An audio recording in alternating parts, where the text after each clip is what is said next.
দেশব্যাপী আমরা কর্মসূচি ঘোষণা করছি।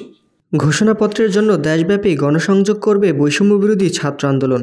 শনিবার বৈষম্যবিরোধী ছাত্র আন্দোলন ও জাতীয় নাগরিক কমিটির যৌথ উদ্যোগে আয়োজিত এক সংবাদ সম্মেলনে এই কথা জানায় বৈষম্যবিরোধী ছাত্র আন্দোলনের আহ্বায়ক হাসনাত আবদুল্লাহ।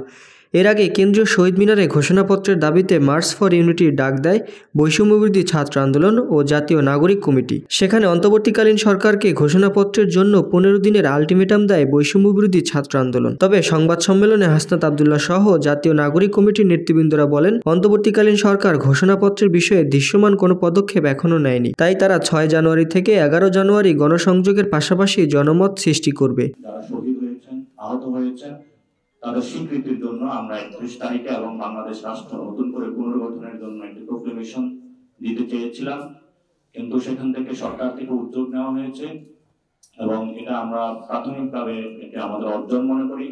তবে আমরা সেই জায়গায় সরকারের সমালোচনা করি। গত 4 মাসে সরকারের দৃশ্যমান কোনো এই ধরনের পদক্ষেপ পরিলক্ষিত হয় নাই।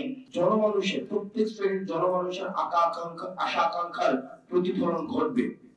সেই লক্ষ্যে বৈষম্যবিরোধী ছাত্র আন্দোলন ও জাতীয় নাগরিক কমিটি আগামী 6 জানুয়ারি